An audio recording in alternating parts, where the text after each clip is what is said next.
Vernon Wall is a leader in social justice who is revered for his impact on various aspects within higher education, and he hosted a cultural competency seminar.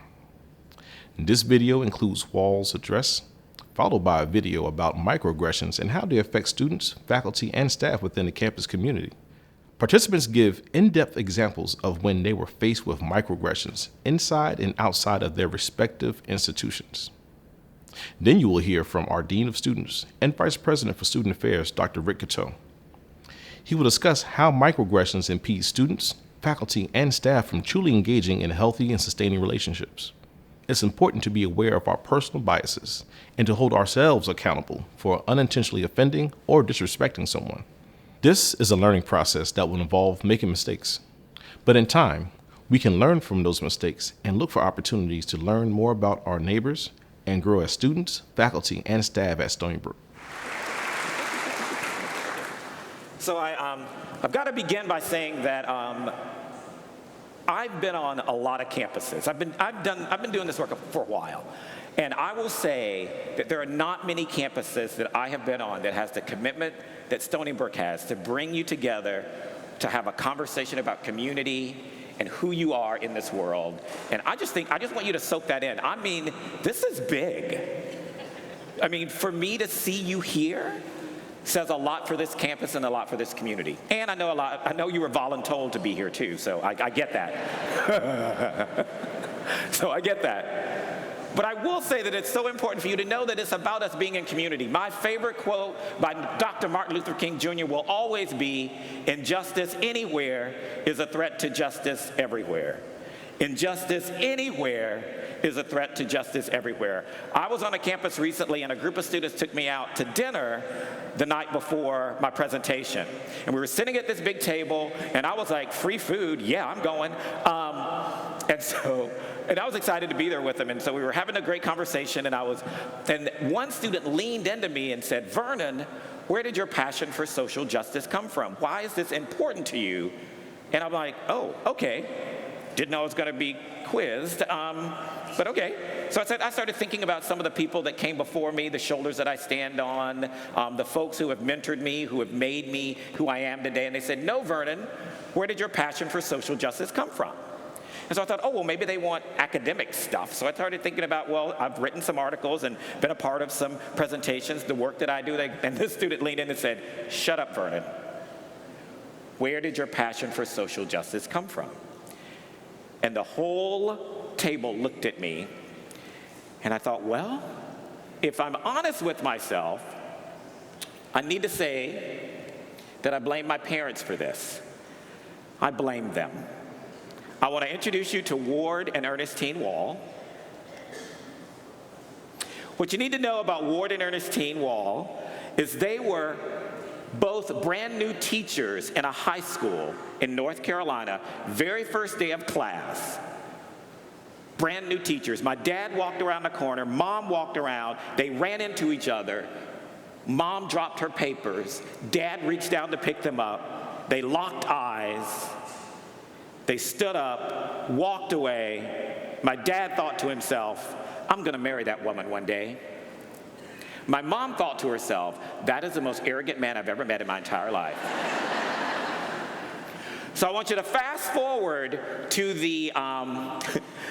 to a dance that was happening a month later in the high school cafegimatorium. A little smaller than this, much smaller than this. And I want you to imagine that there's a dance going on, and all of a sudden there's a, it does sound like a Lifetime movie, doesn't it? Mom's on one side of the room, dad's on the other side of the room. One student goes and grabs mom's hand, one student goes and grabs dad's hand, and brings them to the center of the dance floor of the cafegimatorium with the disco ball lit, and they danced for the first time. And then bam, I was born. Okay, not that quickly, but not on that dance floor, but the reason I'm telling you this story is because growing up, the day after Thanksgiving was called D-Day in our house. And what that meant is, I'm the first of three. I'm the oldest of three. I have a brother and a sister who's younger. And the day after Thanksgiving was called D-Day. And the reason why it was called D-Day was because we knew that from the day after Thanksgiving until January 10th, we had to keep the house immaculate. It had to be clean. And I'd look at my brother and go, you know what this means? It means every morning we had to clean. It had to be immaculate. And the reason for this is because, and I can remember this as early as maybe 6, 7 years old. Every year, former students of my parents come by the house. And it's like a revolving door from the day after Thanksgiving until January 10th.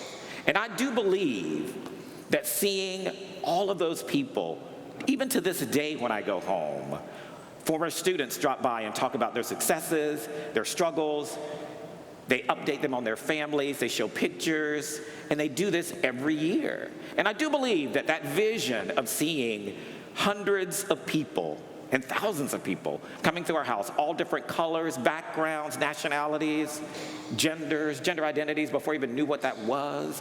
I do believe as a young child growing up, that's something I remember. And I believe that that's really why this is important to me. And I believe that every one of us in this room has a story of something similar, of why do you care about the people around you? What is it about you? And so what I would need for you to do for a very quick 2 minutes is find somebody either in front of you or behind you. Not necessarily somebody that came in with you, but it'd be good to meet somebody in front of you or behind you, one other person, and I want you to share a similar story. What's a story from your past, your background, your history, your culture, who you are, that makes this really and truly, this day, be important to you? Why is it important that other people matter on campus and in our community? So, you've got 2 minutes. Find somebody in front of you or behind you. Start talking.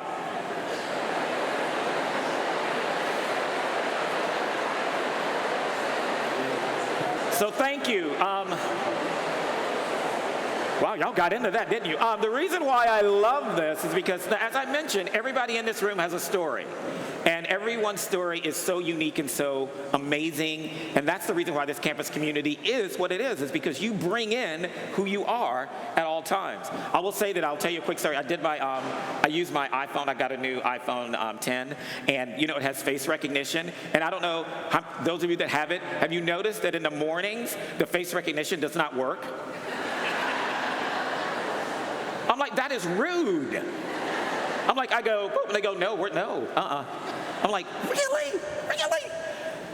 I do want to thank you for being here. Today is really, I'm just going to be here to sort of guide the day, the morning. And it's really just going to be about us having some conversations. You're going to hear from some folks who are really and truly committed to having you have great conversations. You've heard from your president. I really believe that what this is going to be is just an opportunity for you to just sit back and just kind of really think about, so what does this mean to you? How does this, think about your role on campus, and how you interact with each other and with students. What does that mean? Because it is a truly amazing time to be here.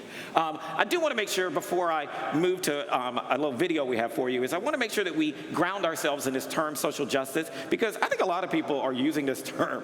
There's a lot of misconceptions in my mind about this whole term social justice. And I just want to make sure that when I do anything on a college campus, I always start off with this definition so we're grounded in the same thing, and that is social justice is both a process and a goal. The goal of social justice education is full and equal participation of all groups in a society that is mutually shaped to meet their needs. Social justice includes a vision of society that is equitable and all members are physically and psychologically safe and secure. What I love about this definition is everybody in this room is in this definition. We are all in this definition. The key is to find out how do we make this become a reality in terms of who we are, in terms of our identities. How do we make this really come alive at Stony Brook? And I love the term equity because I use that all the time. I remember growing up saying all people should be treated equally. And I'm thinking, well, wait a minute. It's about equity because in my mind, equal would be if I said everybody in this room deserves shoes. Equity would be if I said everybody in this room deserves shoes that fit. Equal, equity. What can I do to make sure your experience as my colleague as a student on this campus can be the best can possibly be based on all your identities and who you are. Now, what's interesting too is I think that there are many things that sometimes hinder us from making this become a reality. There are some things that hinder us from making this become a reality. And one of the things is this whole concept around microaggressions. And so what we'd like to do is show you a little video that sort of gives you some context in this term, microaggressions.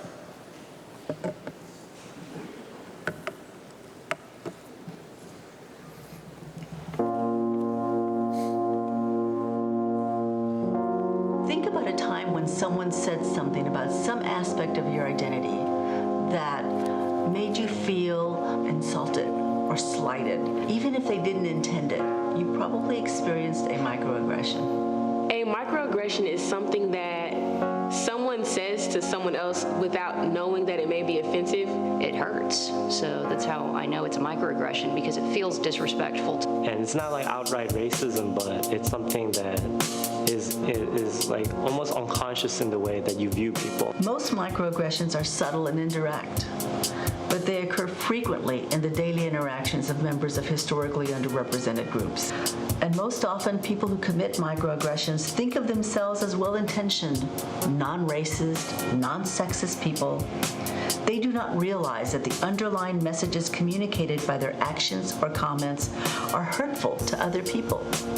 One of my friends asked if my parents had their papers. I had a science teacher, a physics teacher, and he told me that I was the smartest black girl in his class. I've been asked if I understood what they were talking about, or do you need any translation and stuff just based on my name? I'm I'm not the spokesperson for the whole black community, but that's a microaggression I do experience a lot. Like, they want the black perspective, and I'm usually the only black girl in the class, so it's like, okay, what's your take on this? Oftentimes I get asked, do you know how to speak your native language? And when I answer I do, it's just they're like, okay, well, what does Chinchao mean? There are 3 types of microaggressions: microassaults, microinsults, and microinvalidations. A microassault is similar to what we think of as overt discrimination. In the case of microassaults, those acts are intentional. I was a server for a long time, and if anyone else was, you know this. In the back of the kitchen, when someone gets a table of, say, Indian people, I hope this is PC, I don't know all the terms, but Indian people or black people or anyone, they'd be like, who wants that table? I don't want it, they're not gonna tip. And my heart would break every time. I used to be a server too, and I hated it because I was the only person of any type of race other than white. I remember coming in and they'd be like, "Oh, Danielle, you get that table of raccoons," and I was like, "What?" And they were like, "Yeah." And then I would go and I'm like, "They're black people," and I was like, "Wait, is that what you call black people? You call them raccoons?" A microassault can be the deliberate posting of swastikas, Confederate flags, racial slurs or epithets that are left on a blackboard in a classroom. I work as a research assistant, and so a while ago, one of the our new RAs, when I was a few months into it, came up to me and just mentioned that even though we'd known each other for months at that point, you're the least scary black guy I've ever met.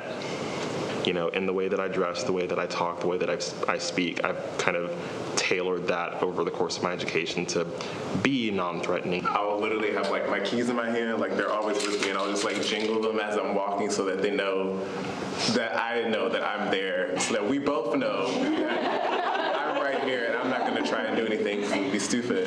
But on that note, there's also the stigma that we're aggressive and intimidating. It's sad you have to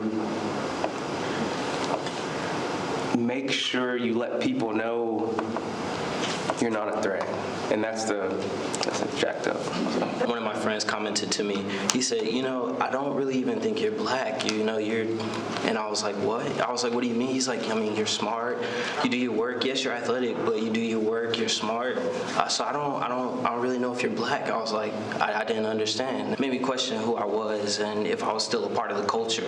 And that's an example of micro-invalidation and a micro-insult.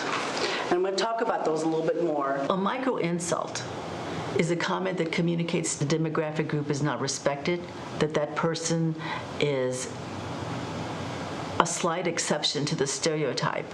It's an insult, even though the perpetrator thinks he has just rendered a compliment.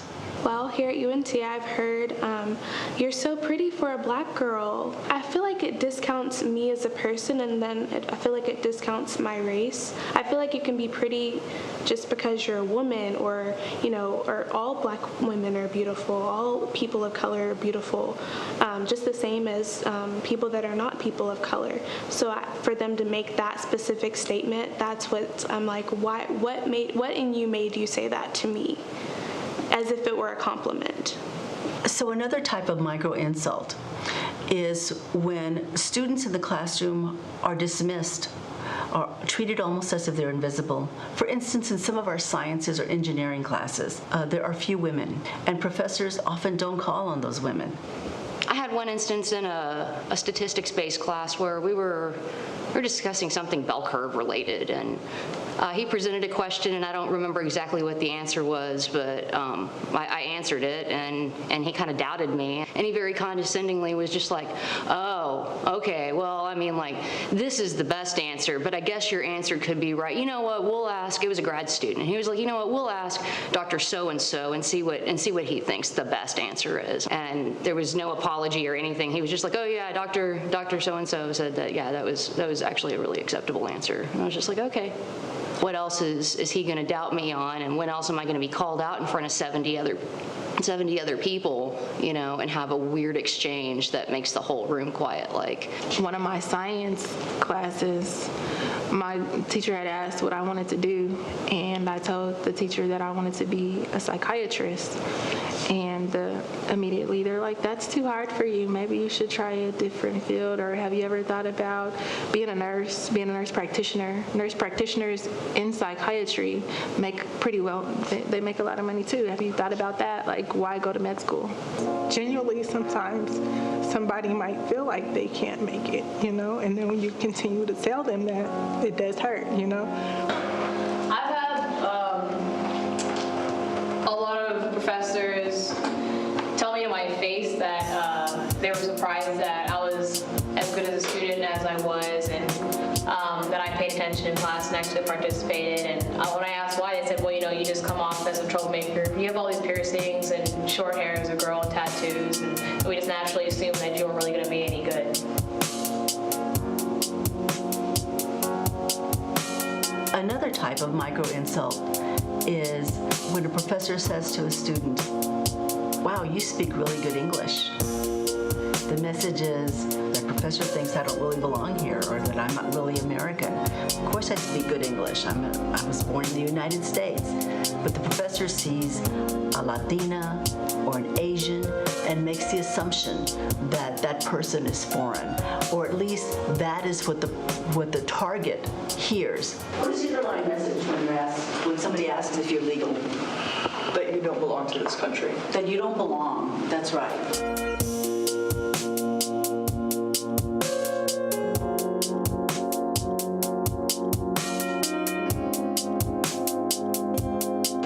We were walking into the gym once, and I was a guest, so I had to hand the person my ID. And he was looking at my name and everything. He's like, what are you? And I was like, well, what are you asking? He's like, what nationality are you? I was like, okay, I'm Lebanese, I'm Arab. He's like, you got one of those that blow things up, are you? No offense, though. What kind of crazy stuff do you ask someone? You get what I'm saying? And I was just really surprised. Like, it totally blew my mind that someone would think that. The assumptions I get the most is that I'm very academic and that I'm very good at math. When they assume stuff like that, it makes me feel like they're taking the individual out of who I am and just assuming that all the people who look like me act like me, and that kind of makes me feel lesser of what I can do. The teacher was asking if someone could translate something in Spanish, because he was giving an example, and he needed this one word to be translated in Spanish. And and he just stared at me specifically when he was asking, and I knew we were making eye contact, because after, I just stayed quiet, because I was like, I'm pretty sure there's other people in this class I know Spanish, but he just kept staring at me, and at some point, the rest of the class trying to look at me, waiting for a response, and I was like, I'm not gonna give you guys an answer, this is not okay. Our teacher pulled me aside because they were doing something for Christmas, like Toys for Tots or something, and he had this bicycle. They had a bicycle they were going to give to the kids, and he came up to me and was like, "Hey, I need to switch out the seats on this bike, and it seems like somebody like you would know how to do that. So if you could just change it out for me, that'd be great." And so I was like, "Oh, okay, sure," not really thinking much of it. And then later on, I kind of thought to myself, that's odd. Why would he assume that I knew personally how to switch, a bike seat? Just, so I thought that was an odd kind of, maybe a micro insult on the fact that he assumed just because maybe I'm Latino that I'm good with my hands or something like that. A micro-invalidation is a comment or action that dismisses the experiences of historically disadvantaged group members. Micro-invalidations can happen when, for instance, when a student is lamenting that she wishes there were more Latina faculty, for instance, and the students in the class start rolling their eyes or, "Oh, come on, get over it," and the professor goes along with the students instead of with the person who made the lament. Another type of micro-invalidation, one that we hear a lot about today, is being colorblind. When people say, "I don't notice you're black. I don't notice you're Latina. I don't see color." What does that mean? How do you interpret that? What are people saying when they say, "I don't notice your race. I don't see color"? How do you interpret that? They're just trying to say that they're not racist. But they don't look at that side of you, and they just want to validate you as a person, but it comes off wrong because it's like your race is very much who you are as an individual. In a lot of my mini classes, I have to do writings, and it's just professors seem to be don't want to hurt my feelings because I'm an international student, so mine is not that good, especially with my writing. So they let me go easy, I just feel like they have different expectations for international students and just American students, and a lot of feedback that I get from my writings is just not very meaningful, because I just feel like they just try not to hurt my feelings, try to go easy on me, but then by doing that I just feel like it takes toll on my development, my learning, my writing, and art stuff. So I know that the video was very specific around a classroom experience, but I need for you to think broadly about this whole term around microaggressions and around interactions and around engagement. What does it mean? What does it look like? How have we been involved in things? And what I love about the video is the fact that it talked about the majority of times when things happen on a campus that may be seen as a microaggression, it's never in malicious intent. And so I always tell people that we get this. And sometimes when we show things like this and we have conversation about this, sometimes I know for me personally, my response is, well, shoot, what the hell am I going to say to people? Is everybody going to get offended by everything that I say? And what I go to when I do that is to remind myself, well, wait a minute. My job is to minimize as much as I possibly can the negative impact I can have on someone else. Because the reality is I'm going to say something that maybe unintentionally marginalize someone or unintentionally hurt someone. It's going to happen because I'm a human in the world. And if in my mind, though, I'm thinking, what can I do to minimize the times that I do unintentionally marginalize folks? And am I in relationship with individuals so that I can have a conversation when something happens that may be unintentional, which is really important. I really want to make sure that I'm really excited about this. So we get to do some technology now. So get your phones if you do have them. and you would like to participate. If not, you can just kind of engage in other ways. But we're going to have a couple of polling questions. We've got 3 polling questions that we want to get a sense from you. And so we'll start off with the first one. Thinking about the things that were shared in terms of microaggressions in the workplace, as you hear from students, as you engage, as you work with colleagues. First one, just, are you familiar with these types of incidents? Yes, no, or I don't know.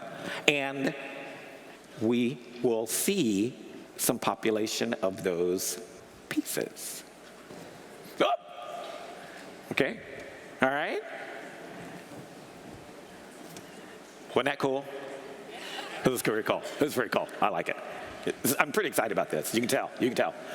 What is really interesting to me is I think it's important to know that we see these, we're involved in these, we hear these. The key is, once again, what can we do in order to minimize the opportunities that we have, and also to maximize our impact on others in really positive ways. I think that a lot of times when we hear things around microaggressions, we don't hear the other side, which is the times when we are engaging in wonderful ways with colleagues and friends and students. And I think that I want to make sure that you honor the fact that for students to be a part of that video, to share those pieces, were because you have made environments connected for them in ways where they can share those things. Second question, have you witnessed any of these incidents? Yes, no, I don't know. Let's see what we got. I wish that we could visually see all of the data that's coming in, like visually around. Did that make any sense? No? Okay. Yes, no. So we know that we know that they're happening. We're seeing them. I think many of you in this room, how many of you, and feel free to participate if you like, but I'd love to know how many of you have had a colleague or a student say something to you, tell you that something happened to them, that they felt that it was a microaggression in some sort of way. Anybody have someone personally tell you, this is what happened to me, this has been my lived experience, this is something that has happened? Absolutely.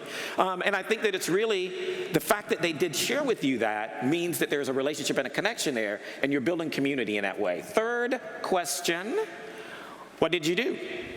Did you intervene? You discussed it with a colleague? You reported it? You didn't know what to do? What you got?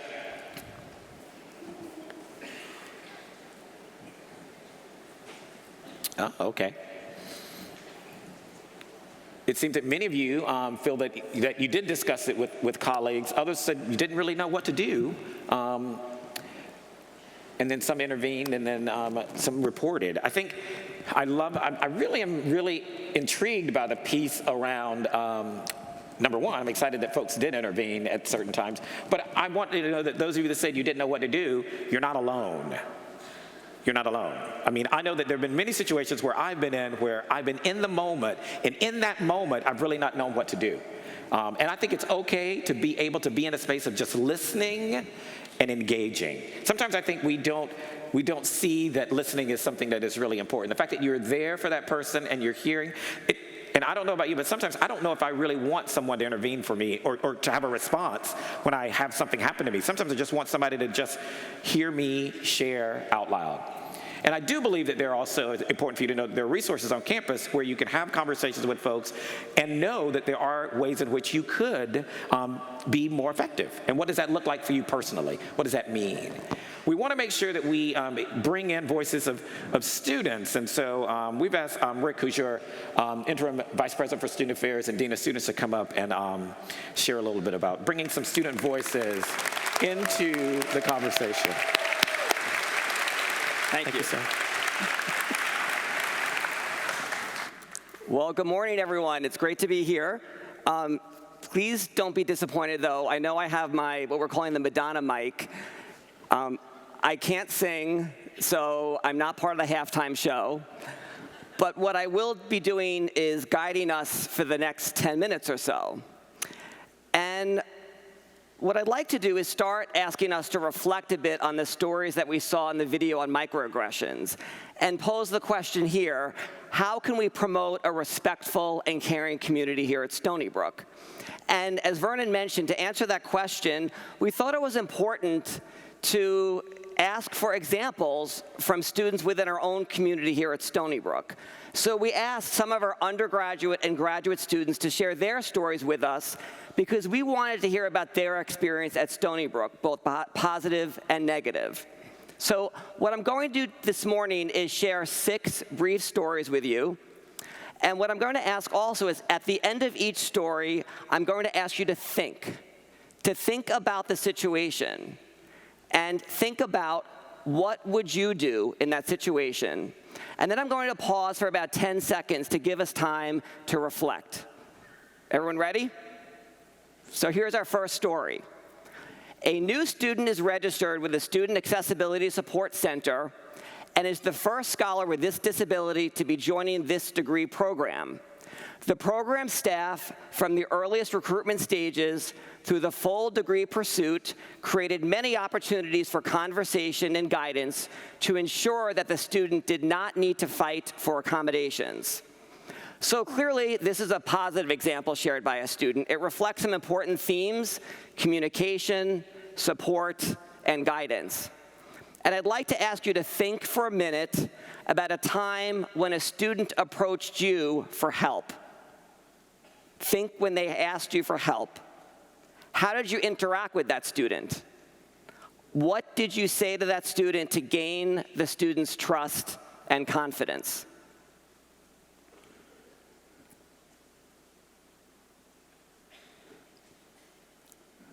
In our second example, prior to submitting their first written project, a student for whom English is their second language was told by a faculty member to make sure their written assignments, quote, do not contain any Spanglish.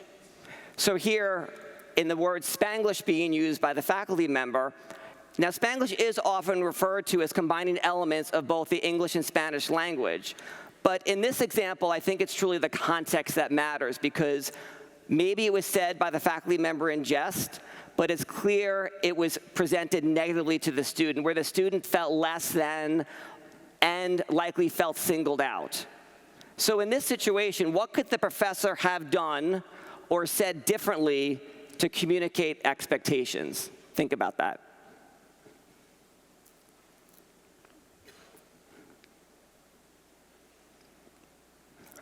In our next example, a white professor made mention that they know what it's like to be a minority because they grew up in a predominantly black area and was made fun of for being white. The student brought to the professor's attention that their experience, while sad, is a false equivalence to the experience of underrepresented individuals. Now, here in this story, it may be that the professor was trying to be relatable to the student, trying to make a connection or find a commonality, but it was heard by the student very differently. In this case, what could the professor have said differently to better connect with the student?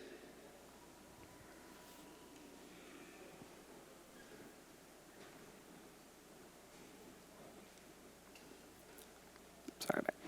In our next example, a student was interacting with faculty and staff at an event that celebrated food from their culture. After learning how to make some dishes, the group ate the prepared food. The food was very spicy, but the student grew up eating spicy food. One of the people present said, "You people must have a genetic mutation or something." The student knows the person didn't mean anything malicious by the comment, but has been mocked in the past for their cultural food. So clearly in this example, I think we'd all agree the term "you people" was very derogatory. Again, maybe it was said as a joke, but in fact, it was really a put down to the student. So we need to consider how we communicate our messages to students. In this case, what could the faculty or staff member have said differently? Think about that.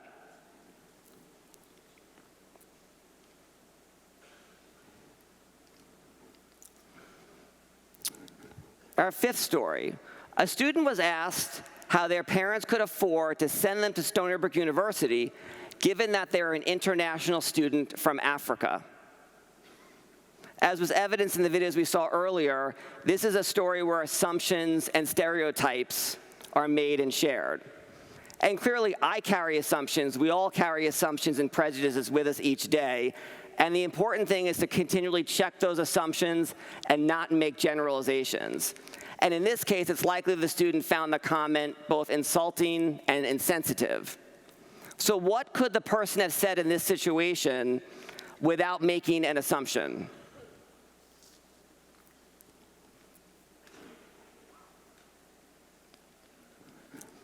In our final story, a student informed her faculty advisor that she was expecting and would be utilizing the pregnancy accommodation policy. The faculty advisor expressed commitment and support to the student. The faculty member contacted and met with administrators to be versed in the process. The advisor worked with the student throughout the time leading to and after childbirth to ensure that project timelines were clear and goals were met. Again, in this example, we're ending with a positive story. And what was good in this case? Clearly, there are themes of support, communication, understanding expectations, and gaining knowledge about these important issues, which I think are all important roles of our work as educators. And in these 6 stories from our students, ensuring that the work we do is always student-centered. Students are at the center of everything we do here at Stony Brook.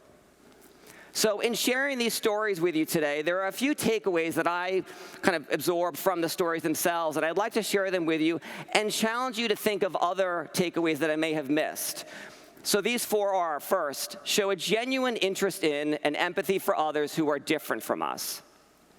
Be aware of preconceived notions about someone's background. That goes back to the point made in the video and these examples about assumptions and biases and stereotypes. Keep an open mind, listen, treat others with respect, and accept cultural differences. And finally, rule from my parents, think before you speak, and be mindful of how we phrase questions and comments. And I wanted to touch also on what Vernon said earlier. I think a lot of what we say, we do all make mistakes. We're all imperfect people. And we may say things that unintentionally hurt someone else, but what we want to do, and today is a really good point in getting this conversation going, is having a dialogue about it. Because I think the more understanding we have about the issue, the better opportunity we have to have better connections with our students. So as I wrap up my last minute with you this morning, I wanted to share one last quick story. So earlier in the week, I was on a flight, and on the flight, I had some time, so I was preparing for the session. And I was taking some notes and thinking about some of the messages I wanted to convey during this time with you. And I wrote some notes and I put them away, and then I watched one of the in-flight movies, and I watched the movie, Won't You Be My Neighbor? Has anybody seen that movie? Anybody? Okay. Well, if you haven't seen it yet, I highly recommend it. Now, if you've read about the movie or seen the TV show, it's all about Mr. Rogers' Neighborhood. And it's a show that I grew up watching, and maybe some of you did as well. And I truly couldn't be more struck by some of the messages that were shared in that show that relate exactly to what we're doing here today. And it's fascinating to me to think about how the childhood messages he shared still stand the test of time decades later. And he talked a lot about the inherent value of each person as a human being. And as you've seen Mr. Rogers probably on TV, he always had this very calm, even-tempered tone when he spoke. And there's one quote he shared in the movie that I'd like to share with you now. And he said, "I think that those who would try to make you feel less than who you are, that's the greatest evil." Try to make you feel less than who you are. Think about that. And I'd like to ask each of us to think about what we can do today to commit to each other and to our students to treat everyone with respect, dignity, and care. Thank you for everything you do to make Stony Brook a better place. Appreciate it.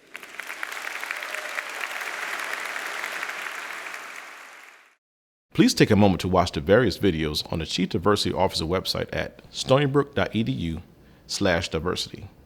And feel free to share your feedback about what you learned on this site. Thank you.